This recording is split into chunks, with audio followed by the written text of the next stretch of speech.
요한복음 23번째 강의 시간입니다. 오늘 제목은 버킷리스트라는 제목으로 함께 하나님의 은혜를 나눠보고자 합니다. 사랑하는 여러분, 여러분의 우리 가운데 자기만의 버킷리스트가 있으십니까? 버킷리스트가 뭐야? 버킷리스트라는 게 있는데요. 이게 버킷리스트의 원래 뜻은 죽기 전에 꼭 해보고 싶은 일과 보고 싶은 것들을 적은 목록을 우리가 버킷리스트라고 합니다. 그래가지고 이제 내가 죽기 전에 꼭 내가 이것만은 해야 되겠다라고 해서 뭐 특별한 곳에 여행을 간다든지, 아니면 내가 꼭 먹고 싶은 음식을 먹는다든지, 아니면 이런 뜻으로 이렇게 쓰여지는데요. 원래 이 버킷리스트라는 뜻은요, 죽다라는 뜻을 쓰이는 속어 키터, 버킷이라는 속어에서 나오는 어원이 됩니다. 그러니까 중세시대 교수형을 집행하거나 자살할 때 올라가는 양동이를 걷어차는 의미에서 유래가 되었다고 해요. 그래서 지금 요즘 우리가 버킷리스트라고 하면은 보통 어떤 잘 못하는 거를 한번 꼭 해보고 싶은 거, 그런 것들에 대한 의미로 좀 축소되어서 사용하고 있는데, 원래 의미는 죽기 전에 꼭 해야 되는 것, 하고 싶은 일들을 버킷리스트라고 합니다. 자, 제가 이 말씀을 드린 이유는 오늘 우리 본문 내용을 제가 읽어봤잖아요. 이 본문 내용은 우리에게 너무나 잘 알려진 사건이고 또 말씀 내용입니다.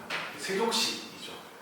살아오시면서 이제 기독교 전통 가운데 한 번쯤은 누가 나의 발을 씻겨준 그런 경험들이 교회 안에서 있을 것 같아요. 저도 예전에 씻어주면서 울고 불고 눈물을 척척 흘리고 예수님 마음이 이렇다는 여러 가지 섬김의 의미로 이 세족식에 대한 의미를 두고 있는데, 우리는 그리스도인들은 마땅히 누군가를 섬겨야 한다. 누군가를 이렇게 이런 의미도 되게 세족식에 일반적으로 알고 있는 교훈으로 잘 있지만, 오늘 말씀에서는요, 좀 더 그보다는 좀 더 깊은 의미, 좀 더 넓은 의미에 대한, 원래 이 말씀에서 우리가 예수님께서 제자들에게 발을 씻겨주신 그 의미가 무엇인지를 좀 더 말씀 가운데 확인하고, 그 예수님의 섬기고 사랑하시는 그것이 무엇인지 우리가 말씀 중에서 함께 배워보기를 원합니다. 오늘 본문은 이렇게 시작되고 있습니다. 6월절 전에 예수께서 자기가 세상을 떠나 아버지께로 돌아가실 때가 이런 줄 아시고, 예수님은 지금 분명히 알고 계신 거예요. 어느 때 자기가 예수님이 이제 곧 마지막 때가 되었다, 이 말은 내가 죽을 때가 되었다라는 것을 알고 있습니다. 세상을 떠날 때 예수님은 과연 어떻게 하셨을까? 예수님의 버킷리스트를 작성하셨을까요? 먹고 싶은 음식, 아직 내가 못 먹어본 맛집을 못 갔어, 가야 돼. 아니면 내가 못 가본 곳이 있어, 꼭 여행을 가봐야 돼. 아니면 내가 꼭 만나야 되는 사람이 있어.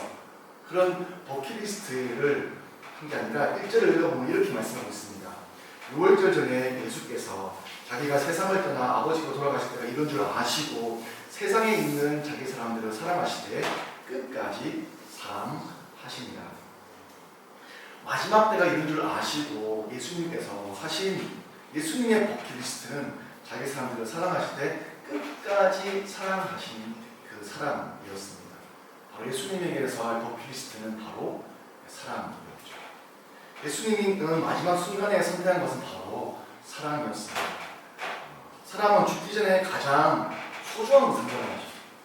내가 죽기 전에 꼭 이건 하고 죽어야지 라는 그런 마음을 먹는가 하는데요, 예수님 그게 사랑이었습니다.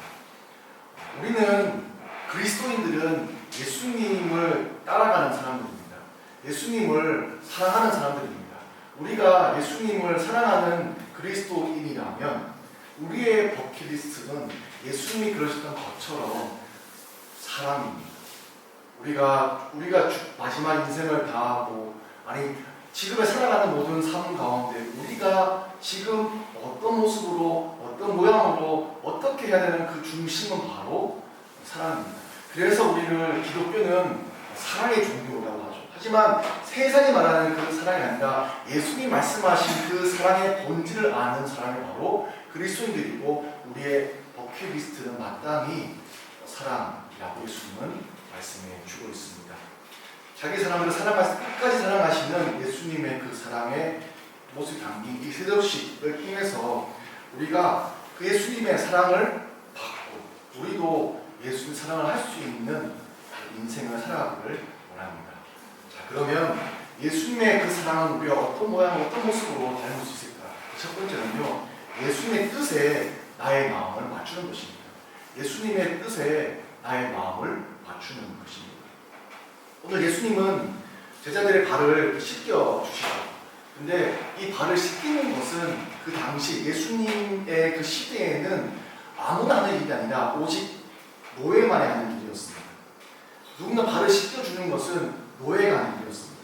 이 말은 가장 천한 사람이 하는 일이었죠. 그런데 그 일을 지금 예수님이 하시겠다고 하는 겁니다.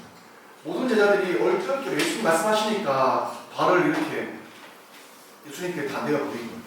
이게 쉽게 가르쳤던 이유가 이스라엘은 중동 지역이니까 양말을 신지 않거든요. 그러니까 항상 그 발은 먼지와 오염물로 가득 차서 그 집에 들어갈 때 꼭 발을 씻고 들어가는데, 그 발을 꼭 노예들이 씻어서 안으로 들어가는 그런 게 있었죠. 자, 이제 베드로의 차례가 되었습니다. 다혈질은 베드로가 이제 그냥 넘어가지 않죠. 6절에 주여 내 발을 씻으시나이까 라고 예수님 묻습니다. 8절에 예수님 내 발을 절대로 씻지 못합니다라고 강력하게 지금 베드로가 말합니다. 자, 이런 이야기의 정황상 베드로는 어떤 사람이에요? 엄청 고집이 있는 사람이에요. 베드로는 고집이 있습니다.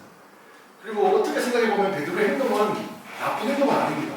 왜냐하면 나의 스승이자 나의 구주와 주님 되신 예수님께서 내 발을 씻기다니, 이거는 내가 발을 씻겨드려도 모자랄 판에 예수님이 나의 발을 씻겨주신다? 이것은 말이 안 되는 행동입니다.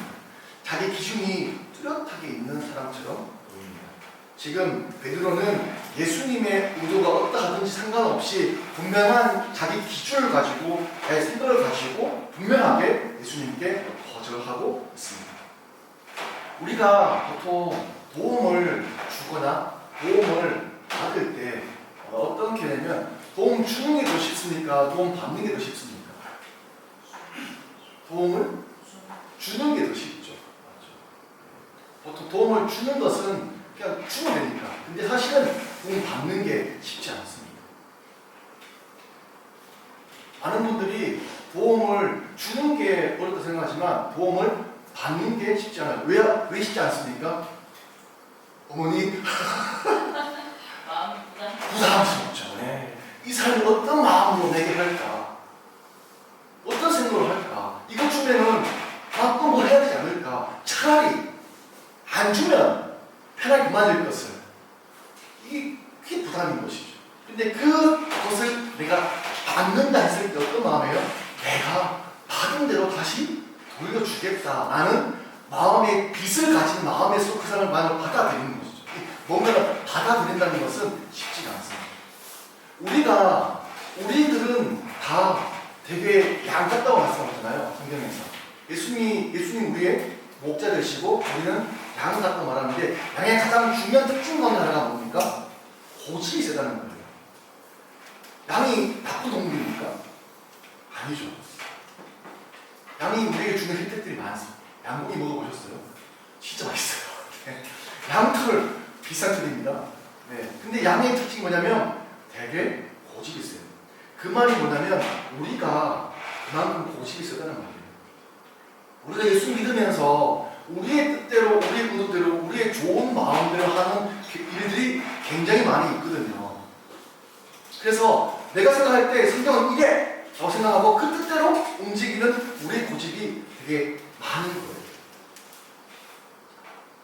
우리의 자아. 우리가 도움을 거절하는 이유는 우리 마음 가운데 우리의 자아가 뿌리 깊게 잡히기 때문입니다. 근데요, 도움을 받을 때 감사합니다라고 받는 사람들이 있습니다. 어떤 경우인지 아세요? 진짜 도움을 받아야 살거든요.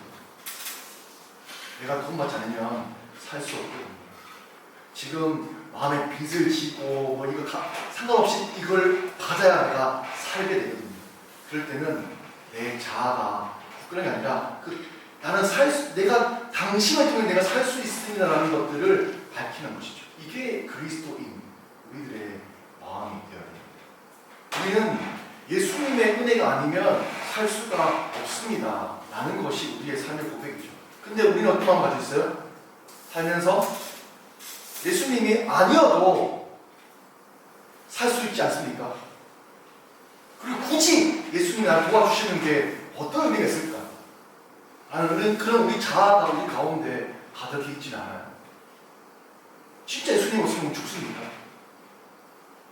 아니면 적당히 예수님의 도움을 받고 나도 내 생각대로 움직이기도 하고 그렇게 살고 우리 이렇게 예수님이 좋아요? 우리가 좋아요? 둘 다 좋아요. 이렇게 하죠. 이런 삶들을 우리는 가지고 있는 우리 자아가 있는 것입니다. 사실 우리가 주님을 믿는다, 주님 뜻에 순종한다고 하지만 사실 우리는 우리 자아를 포기하지 않는 경우가 너무나 많이 있습니다. 신앙생활을 하면서 이 신앙을 키우는 것이 믿음을 더 이렇게 뿌리 깊게 내리는 것이 아니라 우리의 자아를 더 키우는 삶도 되게 많이 있습니다. 그 대상이 저일 수도 있고요. 예수님 믿으면서 믿음의 뿌리를 깊이 내리막는 게 아니라 우리의 자아의 뿌리를 박아서 막 위로 솟구치는 경우는 우리가 살아오면서 많이 보게 되죠.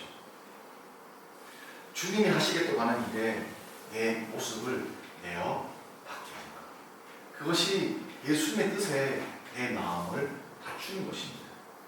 거기에 내 생각과 내 의지가 내려놓아야 되는 것이죠. 그러면 여기 중요한 것은 뭐냐면 진짜 예수님이 나에게 말씀하시는 것이 무엇인가를 정확하게 알아야 되죠. 예수님 베드로에 말했습니다. 내가 너희 바라시다. 여기에는 분명한 예수님의 이유가 있는 행동이었습니다. 사랑하는 우리 여러분, 우리가 예수님 믿는 삶을 살아갈 때, 예수님의 말씀에 순종한다는 삶을 살아갈 때 여기에서 우리의 자아는 내려놓는 것이 필요합니다. 내려놓고 예수님 하신 말씀의 뜻이 무엇인지에 대한 내 시선과 내 마음을 맞추는 것이 너무 중요합니다. 그것을 하기 위해서 우리 안에 계신 성령 하나님이 우리의 마음을 하나님을 더 깊이 알기를 인도하십니다. 그 성령 하나님의 영상에 귀를 기우는 모든 고백들을 예수님의 이름으로 축원드립니다. 한 가지 나아가서 예수님의 사랑을 어떤 모습으로 우리가 닮을 수 있을까? 두 번째는요, 예수님의 사랑을 받아들여야 돼요. 예수님의 사랑을 우리가 받아들여야 합니다. 우리가 앞서도 뭔가를 받는 거에 대해서 되게 쉽지 않다고 말씀드렸잖아요. 마찬가지 누군가의 사랑도 있잖아요. 우리가 받기를 힘들어합니다. 우리는 받는 것에 익숙하더라고 막 욕도 하고 그런 거 많지만 사실은요, 받는 것을 되게 인식하는 것이 바로 우리 사람들입니다. 그 중에 가장 큰 것을, 가장 크게 인식한 것이 제 인생을 통해서 경험했을 때 예수님의 사랑을 받아들이는 것이 얼마나 인색한지 아무리 얘기해도 아무리 삶을 보여줘도 아무리 같이 살아도 받아들이지 않습니다. 여러분들 뭐 이런 말씀 하잖아요. 삶으로 살아야 될 그리스도인들. 삶으로 살아보니까 삶으로 살아도 예수님의 사랑이 나를 사랑하지 않은지를 못 받아들이는 사람들이 많았습니다. 제 경험상. 그러니까 진짜 우리가 예수님의 사랑을 받아들이는 것이 얼마나 중요한지. 그래서 우리가 오늘 함께한 우리들이요, 예수의 사랑을 받으셔야 돼요. 아, 예수님 사랑하시는 게 무엇인지 알면 그 사랑을 받아들이는 게 너무나 중요합니다. 자, 예수님은 끝까지 사랑하시는 한없는 그 사랑을 드러내시기 위해서 제자들의 발을 씻겨주시죠. 예수의 사랑을 제자들에게 보여주십니다. 4절 이하에 보게 되면 예수님이 저녁을 먹던 자리에서 갑자기 제자들의 발을 씻기 시작합니다. 예수님이 제자들의 발을 씻기신다는 것은 예수님이 노예의 자리까지 낮췄다는 것이죠. 내려앉으신 것이죠. 자, 그러면 이런 분위기 듭니다. 예수님은 제자들을 사랑하시는데 왜 굳이 그렇게 노예질하는 자리까지 낮아져서 이렇게 해야 되는가? 꼭 이게 사랑하는 걸까? 이런 방식을 안 하더라도 충분히 예수님께서 제자들 사랑하시는 어떤 모습들을 보여줄 수 있을 텐데 굳이 내가 부담스러운 그 모습들을 나에게 하시는 그 이유가 무엇일까? 왜 이런 행동을 예수님이 하셨을까? 바로 그 예수님이 제자들의 발을 씻기실 때 베드로가 되게 완강하게 거부합니다. 주님이 내 발을 씻기시다니요. 이거는 노예라는 것입니다. 저는 종이라는 것들입니다. 예수님을 존귀한 분이, 귀하신 분이 이런 일을 하면 안 됩니다. 그러자 진짜 예수님께 말씀하십니다. 예수님이 대답하여 이르시되 내가 하는 것을 네가 지금은 알지 못하나 이후에는 알리라. 네가 지금은 모르지만 이후엔 네가 알 것이라. 여기에 답이 있습니다. 이후에 무엇을 말하냐면요. 이유는 예수님이 십자가에 달려 죽으시고 부활하신 이유를 말합니다. 이 말씀은 예수님을 제대로 알려면 그분의 십자가와 부활을 제대로 알아야 되는 것입니다. 우리가 다시 말해 예수님을 믿는다면, 예수님을 이해하려면, 안다면 십자가의 그 희생과 그 사랑과 그의 부활하심을 제대로 우리가 알아야 한다는 것입니다. 그 십자가, 예수님이 다시 돌아가신 그 십자가의 의미가 무엇이고 그분이 다시 죽음에서 살아나신 그 이유가 무엇인지를 제대로 알아야 예수님을 제대로 믿고 안다는 것이죠. 실제로 제자들은 이때까지 십자가가 무엇인지 부활이 무엇인지 하나도 몰랐습니다. 예수님이 내가 죽을 거야 라고 말할 때 다들 두려워했어요. 와, 예수님 죽으면 어떡하지? 우리도 죽는 것인가? 예수님의 그러면 하지 마세요. 예수님 죽으시다니요. 죽으면 안 되지요 라고 말했던 제자들이었습니다. 그리고 예수님이 돌아가시자 다들 뿔뿔이 흩어졌죠. 하지만 예수님이 부활하시고 다시 제자들을 만났을 때 제자들은 이 말씀의 의미가 무엇인지를 제대로 알았을 것입니다.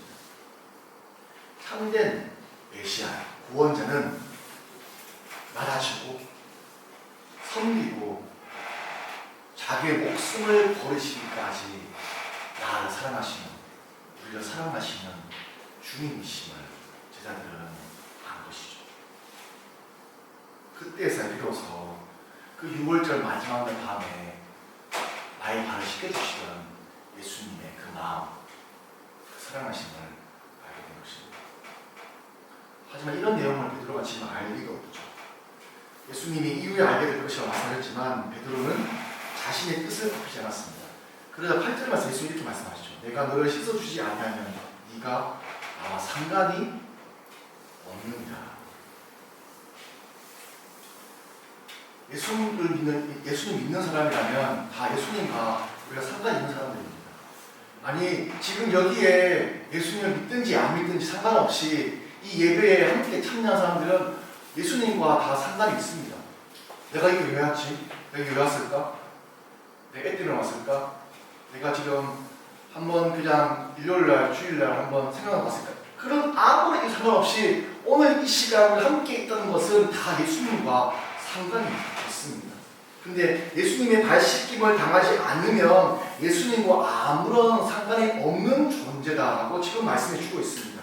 자, 우리는 예수님이 제자들의 발을 씻겨주는 것이 첫 번째 의미로 조로 낮아져서 섬기러 오시다는 것을 우리가 알고 있습니다. 그렇다면 기자들이 예수님의 손에 겸손히 발을 내어드리고 씻김을 받는 행동은 그분이 십자가에서 죽기까지 희생하신 그분의 사랑을 이제는 어떻게 받아들이는 거예요. 나를 사랑하시는구나. 지금 예수님은 베드로에게 무슨 말씀하고 계십니까? 내가 지금 너를 위해서 십자가에 죽을 텐데 지금 내가 네 발을 씻겨주는 것은 그 사랑을 내가 너에게 표현해 주는 거야. 너는 내 사랑을 받아들여야 돼. 만약 내 사랑을 받아들이지 않으면 너와 나는 아무런 상관이 없어 라고 지금 예수님이 말씀해 주고 있는 것입니다.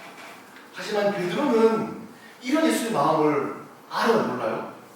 몰라요. 9절에 보게 되면 주여 내 발뿐 아니라 손과 머리도 씻어 주옵소서. 뭘 말하고 있습니까? 베드로의 욕심이 막 들어가 있는 거예요.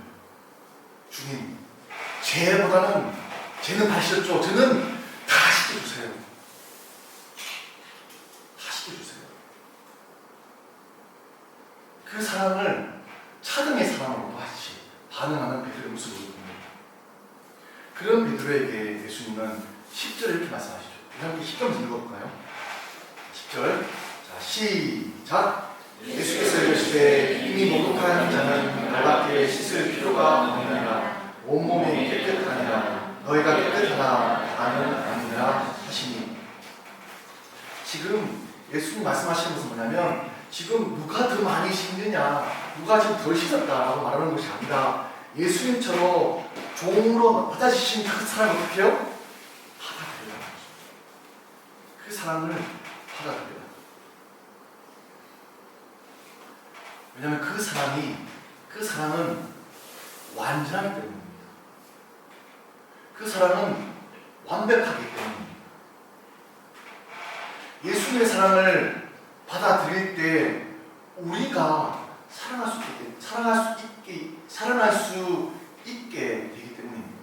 우리가 사랑하고 우리가 남을 섬기고 남을 도움을 추구하는 그 모든 사람들이 실패하는 가장이 무엇입니까?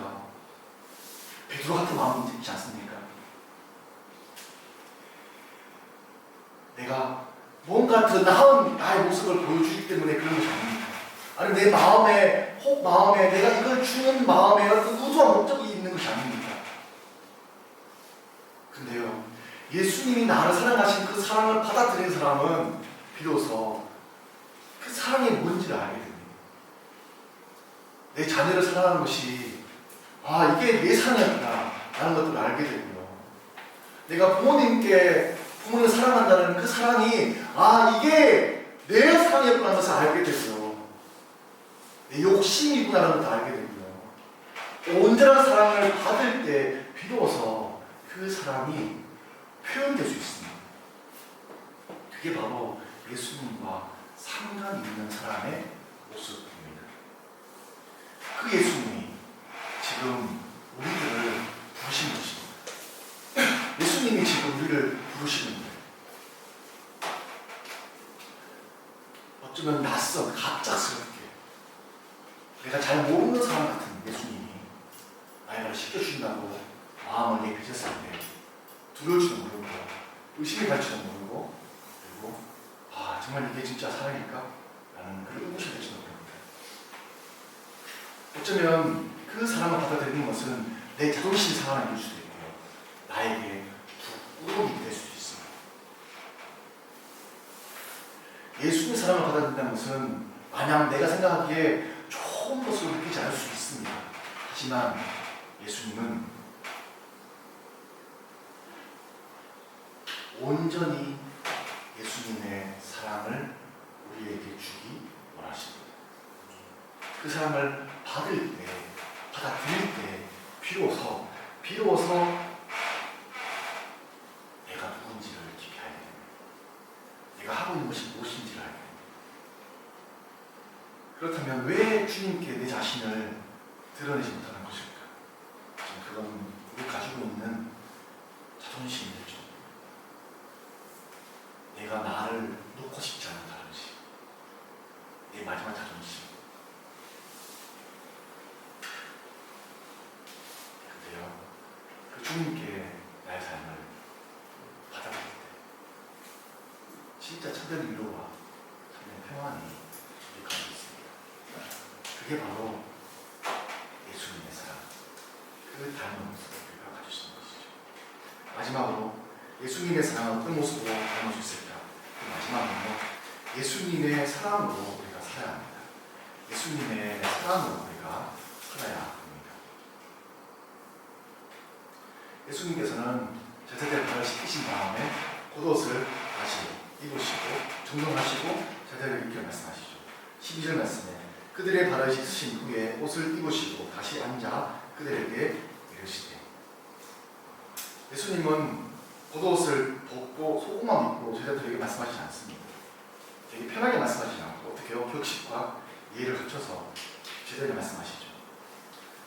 편안하게 말씀하시지 않고 이렇게 격식을 갖추고 뭔가 딱 자리를 갖춘 다음에 말씀하십니다. 그 이유는요, 제자들을 사랑하시기 때문이죠. 지금부터 예수님이 제자들이 하는 말씀은 되게 중요한 말씀을 드리고 있습니다. 우리가 왜 주일날 격식을 갖춰서 예의를 갖춰서 얘기를 드릴까요? 우리를 사랑하시는 하나님 말씀에 경청하기 위해서입니다. 솔직히 우리가 코로나의 긴 시간 동안 줌으로 우리가 오랫동안 예배 드렸잖아요. 한 2년 반, 3년을 줌으로 예배 드렸는데 여러분 예배 드릴 때 경건한 마음으로 앉아서 옷을 잘 차려입고 깨끗하게 정리한 다음에 하나님 이렇게 드렸습니다. 제가 아는 어떤 목사님은 유튜브로 하잖아요. 그러니까 밑에는 반바지 위에만 차려입고 찍었다는 거예요. 와 편하다. 와 계속 코로나가 되면 좋겠다. 우리가 무언가 하나님께 나아가는 것은 외형이 중요한 게 우리 마음이 중요하잖아요. 마음이 중요하면 그 마음의 중심에서 하는 모습들이 있는 것이죠. 제자들도 예수님도 그 마음을 가지고 제자들에게 격식을 갖추시고 말씀하십니다. 그 다음에 12절 말씀을 이렇게 말씀하시죠. 그들의 발을 씻으신 후에 옷을 입으시고 다시 앉아 그들에게 이르시되 내가 너희에게 행한 것을 너희가 아느냐. 예수님은 제자들에게 내가 지금 이렇게 한 의미를 너희가 아느냐라고 지금 물어보시죠. 계속 이렇게 말씀하세요. 13절 13절 말씀에 너희가 나를 선생이라 또는 주가 하니 너희 말이 옳도다. 내가 그러하다. 내가 주와 또는 선생이 되어 너희 발을 씻었으니 너희도 서로 발을 씻어주는 것이 옳으니라. 예수님은 제자들의 발을 씻기신 사건이 옳다라고 확증해서 말씀하신 다음에 15절에 이렇게 말씀하십니다. 내가 너희에게 행한 같이 너희도 행하게 하려 하여 본을 보였노라. 예수님이 죽음을 앞두고 제자들에게 하신 마지막 말씀은 주님을 본받아 행하라는 것입니다. 나를 본받아 이렇게 행해라 라는 말씀을 해주십니다. 아무렇게 행동하라가 아니라 내가 이렇게 한 것처럼 너희도 그렇게 행해라 라고 말씀해주고 있습니다. 아니 왜 주님은 행하라 말씀하실까요? 왜 주님은 이렇게 똑같이 좀 부담스러운 거 아닙니까? 예수님이 노예처럼 엎드려가지고 무릎 꿇어가지고 발 씻기신 다음에 쫙 앉으시고 딱 앉아가지고 얘들아 내가 너한테 한 것처럼 너희 그렇게 행해라 하는 말씀이 혹여나 우리에게 부담이 되는 말씀 아닐까요? 주님 너무 과한 거 아닙니까? 주님처럼 하시라니요. 나는 주님이 아닌데.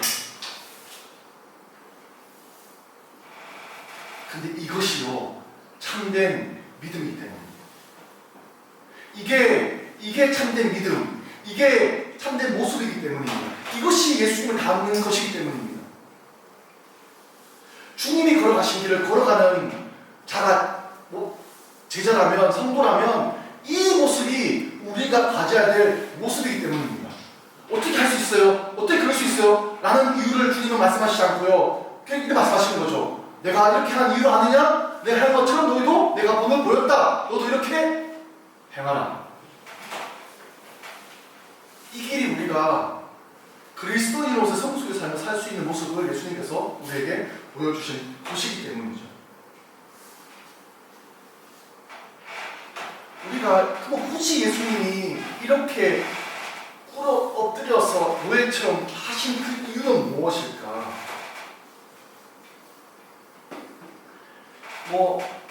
중요한 건요, 상대방의 발을 씻겨주려면 그게 노예라든지 그게 상징이라든지 상관없이 무릎을 꿇어야 됩니다. 허리를 편 상태로는 발을 씻을 수가 없죠.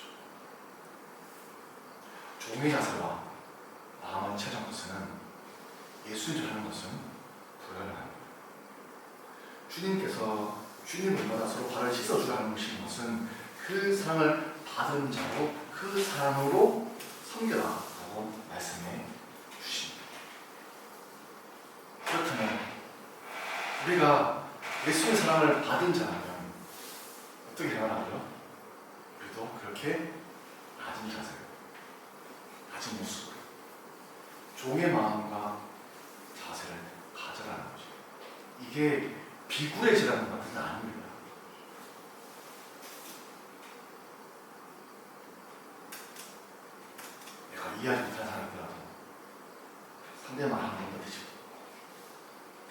가장 중요한 것은 나를 향하신 예수님이 내게 하신 그 모습과 행동을 기억하라는 것입니다.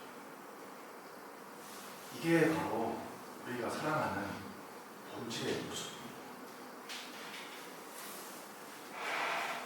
우리가 누군가를 가장 사랑한다는 것은 내가 받은 생명을 한 사람 그 생명을 전하는 것이잖아요. 그리고 복음을 전하는 것, 예수 전하는 것. 이 삶은 굉장히 고단한 삶입니다. 제가 해보니까 그런 것 같아요. 제가 해보니까 오랜 기간 기다려야 되는 삶이고 참아야 되는 것이고 인내가 필요하고 절제도 필요하고 그런데 그 상황 가운데 꼭 가져야 될 그 마음은 네가 받은 그 사랑대로 변하는 것입니다. 낮은 자리에서 주님이 하신 것처럼 그렇게 매일 살아가라. 그렇게 하는 것이 진짜 사랑의 모습이다 라는 것들을 우리에게 보여주십니다. 예수님께서의 버킷리스트는 사랑이었습니다. 그 사랑을 우리는 우리에게 주셨고 우리는 그 사랑을 받은 자 그리스도인 성도입니다. 그러면 예수님께 말씀하시죠. 내가 우리 한 것처럼 오늘 보여준 것처럼 우리도 그렇게 행해라. 예수님 닮은 삶 이렇게